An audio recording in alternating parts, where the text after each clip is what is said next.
সৌদির পক্ষ থেকে এবারের ঈদে যেভাবে সুখবর পেল ফিলিস্তিনিরা। বন্ধুরা, আজকের নিউজটি খুবই গুরুত্বপূর্ণ এবং আজকের নিউজটি আপনারা কন্টিনিউ করবেন, কারণ আজকের নিউজটি আমরা সম্পূর্ণ দেখব RTVর মূল নিউজ পোর্টাল থেকে। বন্ধুরা, আপনারা জানেন যে ঈদ মানেই আনন্দ, অথচ ফিলিস্তিনিদের জন্য ঈদ মানে আনন্দ নয়, কারণ তাদের এখন চলছে হাহাকার। বর্তমান ফিলিস্তিনের যে অবস্থার মধ্য দিয়ে পার করছে, তাদের আগামী দিনে কি অবস্থার মধ্য দিয়ে যাবে সেটি কিন্তু একটা বড় ধরনের দুশ্চিন্তার মধ্যে রয়েছে, কারণ ঈদের দিনেও তাদের উপর আক্রমণ করা হয়েছে এবং হামাস নেতার সন্তান নাতিসহ কয়েকজন নিহত হয়েছেন। কি অবস্থার মধ্য দিয়ে যাচ্ছেন এবং সৌদি যুবরাজ সহ যুক্তরাষ্ট্র এবং অস্ট্রেলিয়া কি এমন বার্তা দিলেন, চলুন আজকের আমরা নিউজটি দেখে আসি RTVর নিউজ পোর্টাল থেকে। তার কথা না বাড়িয়ে চলুন দেখে আসি। আর নতুন হলে অবশ্যই বন্ধুরা চ্যানেলটি সাবস্ক্রাইব করতে ভুলবেন না।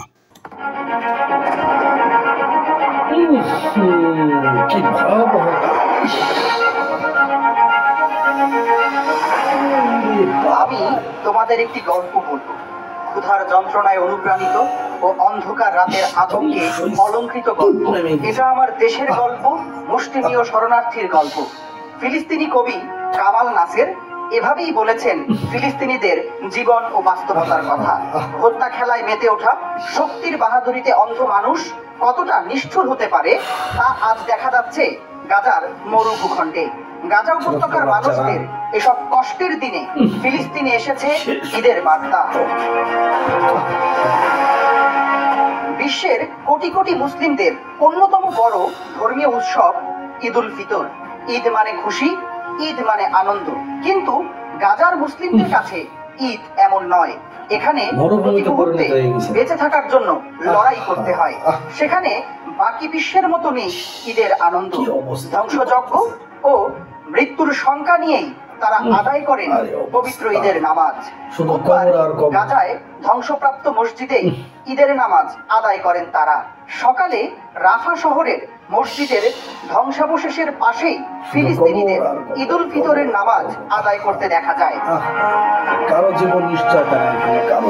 গাজার স্বাস্থ্য মন্ত্রণালয় জানিয়েছে, বুধবার ঈদের দিনেও গাজার বিভিন্ন স্থানে হামলা চালিয়েছে ইসরায়েলি বাহিনী। এসব ঘটনায় নিহত হয়েছে 122 জন এবং আহত হয়েছে আরো 56 জন।